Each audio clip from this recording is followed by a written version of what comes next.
Right, so I made the trilogy and a half that was just meant to be part 1, and since devolved into roughly 2 hours of video. Not bad for retconning and re-summarizing 9 movies and a holiday special. But now we're here, the last part. Because I've probably dragged it way longer than it needed to be, but I think I need to retcon and reiterate a few things from this project. For example, I didn't mention Jar Jar Binks a lot. That wasn't intentional. I tried to work him in. I just couldn't naturally fit any mention of him into the summary without distracting from the main plot, which I did enough of already. Of course, ideally, I want to make him a Sith Lord, but I'm not exactly sure how to pull that off without, again, distracting from the main plot. So for now, I'm going with blindly trusting idiot who dies in the war, but no, I should have made him a Sith Lord. Similarly, I now realize that my description of Breia's arc in importance is very limited. I think I stated this in part 1, but I needed to keep Padme consistent. Ergo, I made Breia take on her personality in Attack the Clones, and Padme take on her personality in Revenge of the Sith. As such, they both should have equal amounts of screen time and importance. I just didn't iterate Breia's side enough. Essentially, I want her to be security where Padme is freedom. A brief run of 1 through 3 from Padme's perspective is, you're Queen of Alderaan, somewhere between 19 and 24, and somebody tries to assassinate you. Luckily, the Jedi Order have sent somebody to hunt down your assassin, meanwhile his Padawan is protecting you and hiding on Naboo. That is, at least he thinks, a clear marriage setup. You think he's being dramatic, and he is, but only because he's right. You realize he's right, and in retrospect, the whole setup was very poorly disguised. He's also been spending about half his time with his childhood bestie from Naboo. He takes you to his home planet because he's worried about his mom. On the way back, he tells you his mom was killed, and so he killed his mom's killers in revenge, and you get the sense he's not entirely stable. Later, you both end up in a gladiator match, and he protects you very well. He agrees to marry you, which you're not sure about, but rules are rules, so it's probably for the best. About 2.5 years later, you're expecting a baby together, as was the plan, but he's also having a baby with the aforementioned bestie, who's now a senator. She's your co-worker, and you don't have any resentment to her, nor to your husband for technically cheating, because you're also really close to this other co-worker, Bail. So when husband and his bestie both die, you remarry Bail. I know that's not a whole lot for an arc, but I have a bit to go over, and I see Breia as somebody who sees rules as something that should be followed, because if not, why are they there? But you can interpret her however you want to. I'm working on more now, for Breia, but this is I've what I've always got wanted for now, to know. okay? How do lightsabers know when to stop? And also, a question I've had more recently, if they're 400 bajillion degrees or whatever, how come they don't burn down everything? And why does nobody wear gloves when handling them? Not that that would help at that point, but still. I found an answer to both. Connected to the inside of every saber, there is a net made by the Force. You can't touch or see it, but it contains all the heat and energy made by the internal kyber crystal.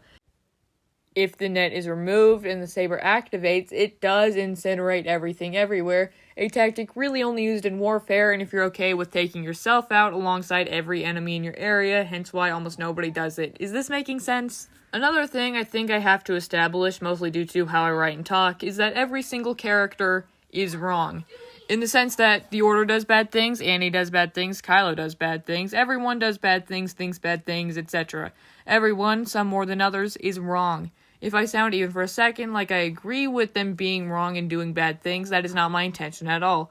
I'm simply trying to explain where everyone's coming from, why they do what they do, and I just sound deadpan when doing so. The only exception to this, though, is my husband, Luke Skywalker. Now, of course, sometimes he gets confused or somebody intentionally leaves him ignorant to the full story, but at the moment, whatever he's thinking is right. Not like how Annie thinks he's doing good things from a very twisted, dark point of view. I mean that Luke always makes the right choice given what he knows. Was he wrong to try and restart the Jedi? Maybe, but he didn't know everything about them. So given what he knows, he's right to do so. Basically, he's never wrong or malicious, and every decision he makes is the right one. And when it's not because he's wrong. Does that make sense? It's a bit of a nightmare character to work with in the setting of the holiday special, but I think I can pull it off. Speaking of the various characters I want to include, I know I didn't mention everybody. Yes, I'm including Mandalorian and the Fett and some of the Rogue One crew and so on. I just couldn't mention them all naturally without it coming down to, oh, and Captain Rex was also there, which would completely derail the plot I have going on. Does that make sense? Yes, they're there. I just couldn't mention everything I wanted to do or it'd be so much longer. One I invented, though, Lucas, the long-dead ancestor of Qui-Gon and Padme. I didn't quite get this in, but his story is that a long time ago, he was a genius inventor that, patented the lightsaber or something, I don't know, but he was a revolutionary inventor who basically shaped the world, right? Padme was supposed to be named Lucas if she was a boy, but she wasn't. So Qui-Gon and his unnamed wife, who died when Padme was a baby, decided to name her after Lucas's daughter, Padme the First, who essentially perfected whatever patent he originally created.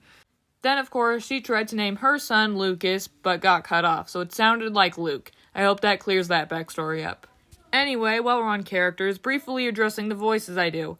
As I mentioned, I at one point called this my summer project.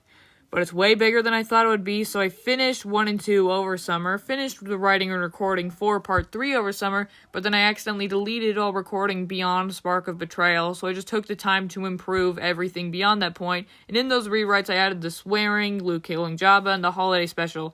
I'm glad it's taken this long, but I also have homework and stuff, and I just want to get this done, you know? So on the voices, it's not my best voice acting at all. I could do much better. I could record both characters separately and splice the takes together, but I'm just doing this as efficiently as I can.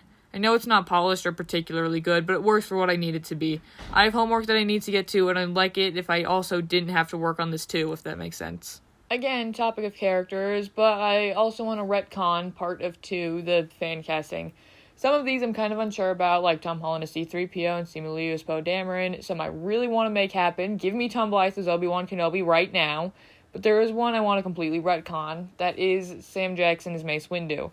Don't get me wrong, I love Sam Jackson. He was the perfect choice for Mace Windu, but if he plays Mace again, what's the point of a reboot? And besides, I need Mace to be a Jedi fundamentalist, rigid, and completely incapable of seeing any flaws in that. And I have 2 ideas for who can play that.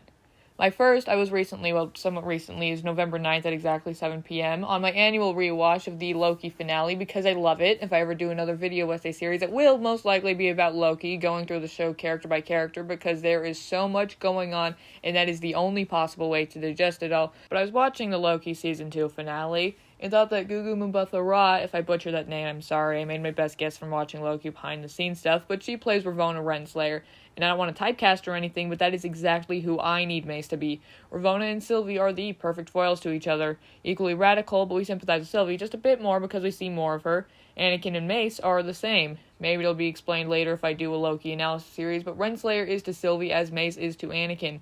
Renslayer is a TVA fundamentalist, loyal until her dying breath, and upholds at all costs, even her own employees and friends, and her own sanity. Nobody believes in the TVA more than her, nobody's put more work towards it than her, and it can't have been for nothing, and I need Mace to be almost exactly it. Yes, I know it's a gender swap, and to some extent I take a bit of an issue with it. Personally, I kind of like that the Jedi in the original movies have no women in positions of power, because I find that to be the case in a lot of religious organizations in our world. However, it can also demonstrate that the only way a woman, or anyone, can survive in the Jedi Order is by completely breaking themselves and everyone around them, most notably Anakin. For my other Mace Windu casting idea, there are 2 people I would love to get involved in this project. The one I would like to see as Mace Windu, though, is John Boyega, who played Finn, and got screwed over so badly. Finn deserved better, John Boyega deserved better, and I would love it if I get to give both of them a redemption in this variant of the series. And I think John Boyega would thrive in this role of Mace Windu, given I haven't seen him in anything outside of Star Wars. However, I know what he's said about Star Wars, most of all, how much he cares about and understands the series. So, assuming he's not offended by any of the changes I've made, if he is, I need to reconsider everything. I would love to get him involved in any way. And I think Mace is a pretty fitting choice, as he's a Jedi, which Finn kind of never got to be, even though it was hinted at for some reason. I don't know, I think it would work.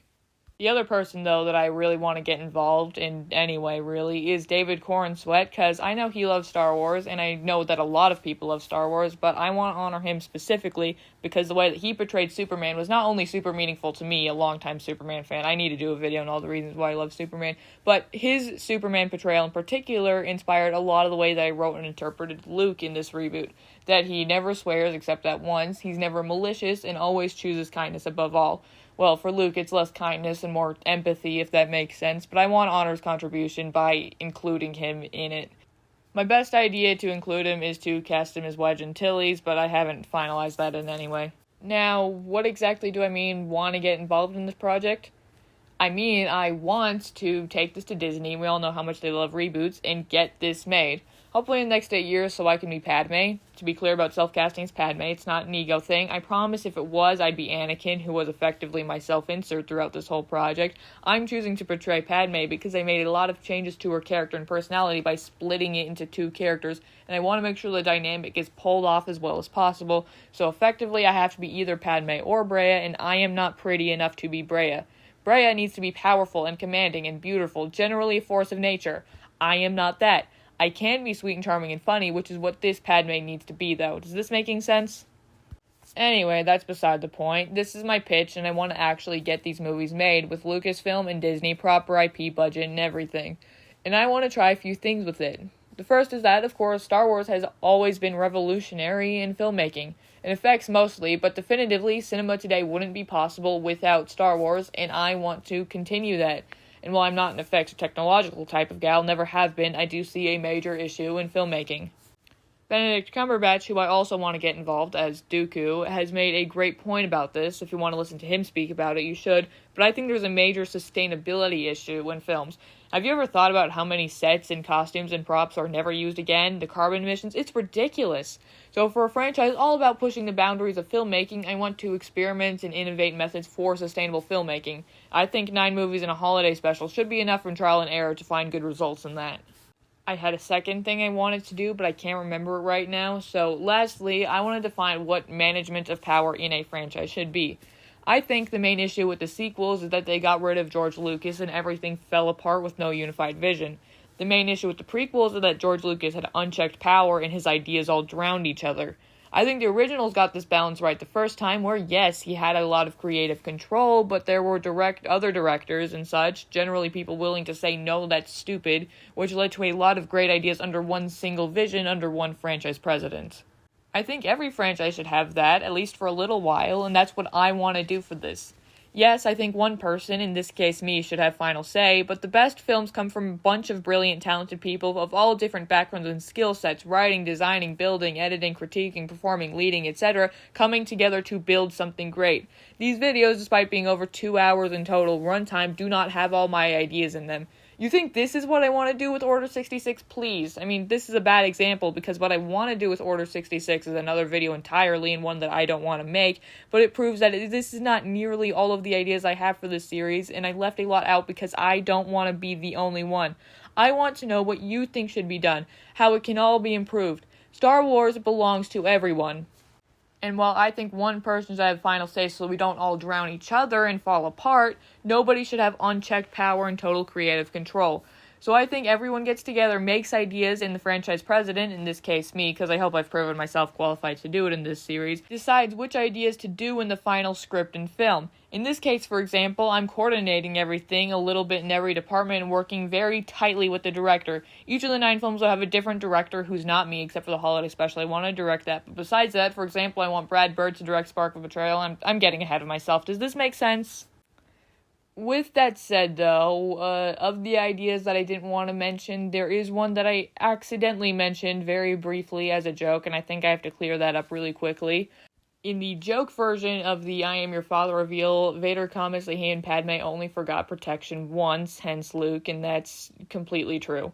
You have to understand my thought process for most of my ideas for this to make sense, but almost all of my ideas come from start idea and then how far can I possibly take this.